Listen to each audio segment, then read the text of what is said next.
Welcome to the Intersect Ed podcast, where the stories of public education policy and practice meet. Today, we are talking about how we measure the performance of Texas public schools, which right now means standardized testing and an A through F accountability system that assigns grades to campuses almost entirely based on those tests. It's a policy that overlooks a lot of what public schools do to prepare students for later success in the workforce, and everything else our public schools do on a daily basis to ensure student well-being. And the heavy emphasis on how students perform on one test on one day hurts public education in other ways, too, creating a system where teachers are pressured to teach to the test instead of focusing on all the other elements that go into learning. Today, we'll hear about school districts in Texas and around the country who have found innovative ways to preserve a culture of student learning while maintaining high standards of accountability and transparency for their communities, and a promising proposal lawmakers are currently considering as the 89th legislative session comes to a close in Austin. Any given assessment is a snapshot in time of where a child is in relation to their learning journey at that moment. So trying to say that every child in every school district in Texas should be at the exact same spot in the moment in time in their journey is impossible, and it's not justifiable. This is Brad Owen, who is the superintendent of Burke-Burnett ISD, a district of 3,000 students on the Texas-Oklahoma border. To make up for the failures of the state's current accountability system, his school board decided to develop its own local accountability system based on values and standards set by the community. It is among very few districts in the state that have adopted such a system. So our community-based accountability system is essentially grounded in 7 key pillars: student learning and progress, community engagement, student readiness, safety, security, financial. Again, it's pillars that almost every school district already has the same. We just actually formalizing those. And then each pillar breaks down into key questions. So 3 key questions basically about how we are addressing that pillar. And then each key question has a system response, meaning what are we as a school district doing to ensure that we're hitting that pillar every year for all students. And then from that, it then breaks down into all of your strategies, goals, and objectives. And that's where the reporting comes out on each of those key questions. Instead of the single annual report that comes out under the state accountability system, in Burke-Burnett ISD, the school board issues progress updates in stages throughout the year. Every quarter, our principals report out to our school board, and then we put that report out to the public of where we stand on certain pillars. Those pillars rotate. Twice a year, we report out to the community where we are on every pillar. At the end of the year, we do a 22-page report that has lots of narrative, lots of storytelling, lots of graphics, lots of data, raw data, good data, bad data. We don't just hang our head on the good data. We are very open and transparent, and we give that report to the entire public too, not only to our parents, but also to our community members who are not parents. 70% of communities are non-parent adults, but they still vote. So they need to be informed on what's going on in the school district, and they're an integral part of our community. This helps make sure everyone in the district community, parents, educators, students, residents, is engaged in what's going on. Our teachers know what it is. Our kids know what it is. Our teachers know how they're being held accountable to that. Our kids know how they're tracking their own learning in relation to that. Our board is better informed than ever on what we're doing each quarter with students and where we're at in relation to that progress monitoring. Our community does. It's aligned to our strategic plan. Our alignment as a whole, because of community-based accountability, is much better. We don't have that random acts of success with initiatives going in every different direction. Everything is aligned to that. What's happening in Burke-Burnett is part of a larger nationwide trend towards more holistic accountability systems. Texas is one of just 6 states that has yet to move away from a standardized test-based requirement for a high school diploma.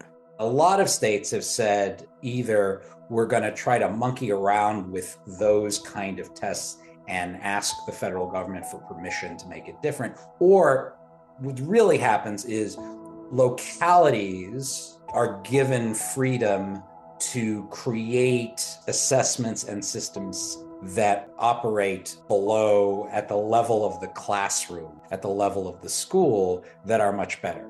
This is Harry Fader, who is the executive director of the National Center for Fair and Open Testing, a group that was founded in 1985 to combat the misuse of standardized testing across all levels of education and the workplace. All federal law says is that most of your accountability system has to be a state test, a standardized test. Now, most can mean 51%, and there are states that sort of take that percentage more seriously. Like Kentucky, for example. Yes, they do the state test, but they also, a lot of states, and Kentucky's one of them, use a school survey as an accountability measure. So, are my kids happy? Do the teachers respect the kids? Do the teachers seem to know what they're talking about? So the quality of teaching is an accountability measure. How rigorous is the curriculum? So you can look at inputs in addition to a test score or other outputs like graduation rates. We talk about growth, but that's just another test score measure. There are all sorts of things. The city of Chicago has a brand new dashboard of accountability. So parents can see, how well does this school do with special needs kids? What is the ratio of teachers for English language learners? There are all sorts of inputs that you could look at, and also the satisfaction of how many books does each kid read in a year? That could be an accountability metric, right? It's a number. The opportunities for advanced mathematics, what are they? Right now, in the last few weeks of the legislative session, Texas lawmakers are working on a proposal, House Bill 4, that would bring major reforms to the state's accountability system, including doing away with the STAR exams, the state standardized test that forms the basis for the accountability system, and using nationally norm referenced tests instead. These are test products or test instruments that are designed with national scope. This makes it easier for Texas and Texas school districts to compare how their students are doing to a much larger body of students across the country, not just insulated by the state. This is Max Rombato, the legislative director for Raise Your Hand Texas. The STAR test is not a nationally norm reference test. It's what we call a criterion reference test. And the criteria it references are the Texas standards, what we call the Texas Essential Knowledge and Skills Standards, TEKS. And so this takes a substantial amount of time and investment to design. And it also takes a while for the results of the STAR test to actually be made available to schools and to families, which was a major concern and reason for this change. Now, under House Bill 4, what we see is nationally norm referenced assessments, and school districts have to implement through-year testing, meaning that there's going to be a beginning of the year, a middle of the year, and an end of the year assessment that students have to go through.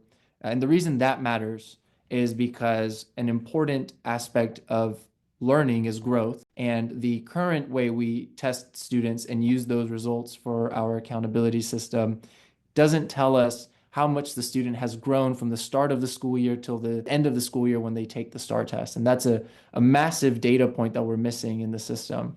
And so the complications with how long it takes to get those results back, and the fact that the test as it currently is designed doesn't give us that growth measure, was a big motivation for these revisions. House Bill 4 would also use a whole new group of non-test-based metrics to determine school ratings. So, along with test scores, a school's ratings would include access to full-day pre-K, higher grade level courses, teacher quality development, and career and technical education programs. So what we're seeing now is an expansion of the accountability system that was almost entirely driven by STAR assessments, now incorporating other aspects of the learning experience that are very highly correlated with better student outcomes and a better life in the long run. We can point to countless studies that show that having full day pre-K experience improves your chances of success in the long run. We have studies that show when students are engaging in advanced coursework, they're much more likely to not just complete high school, but succeed beyond high school.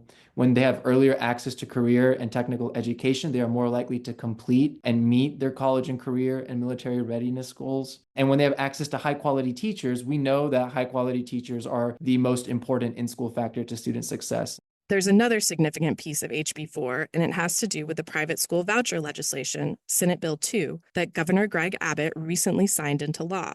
If HB4 passed, it would put public schools on more of an equal playing field with private schools when it comes to testing. SB 2 requires the students who receive the voucher to take nationally norm reference test or the STAR test. Before House Bill 4, school districts were only going to take the STAR test.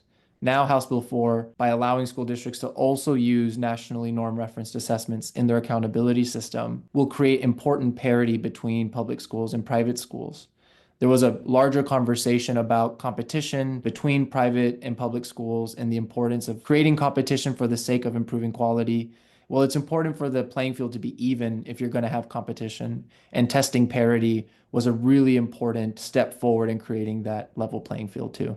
It's hard to overstate what a big step HB4 would be in improving how we measure the performance of our public schools in Texas, and in turn, better support student learning for the sake of learning instead of assessment. I think House Bill 4, if it passes, will create a sense of relief and excitement among schools, teachers, and students. And I think it'll encourage behaviors that actually improve our quality of education and the outcomes for our kids. I think it would mean less stress.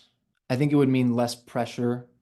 I think it would feel more organic for students and teachers to assess growth and learning than it currently feels. I think it will encourage school districts to emphasize these other non-testing aspects of education. It'll encourage school districts to expand their pre-K programs. It may encourage school districts to expand career and technical education. So I think overall, it creates a sense of relief, excitement, and a sense of genuine, authentic quality evaluation.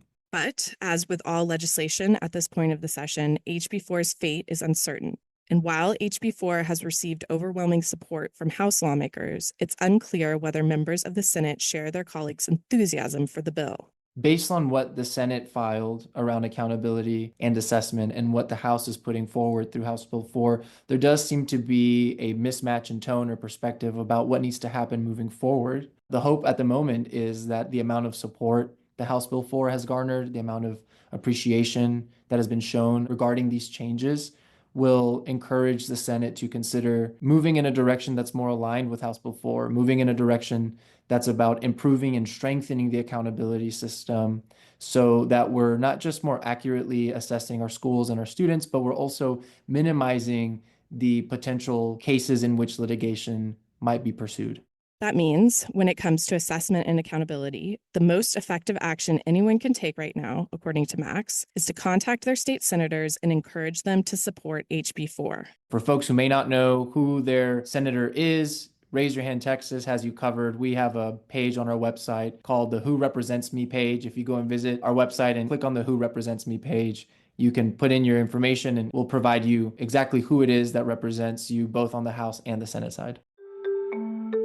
Thank you for listening to this episode of Intersect Ed. To stay informed on critical education issues this session and throughout the interim, you can sign up online for Raise Your Hands Across the Lawn weekly newsletter at www.raiseyourhandtexas.org/get-involved. You can also sign up for text messages at the same place. Today's episode was written by me, Morgan Smith. Our sound engineer is Brian Diggs, and our executive producer is Anne Lasang Teet.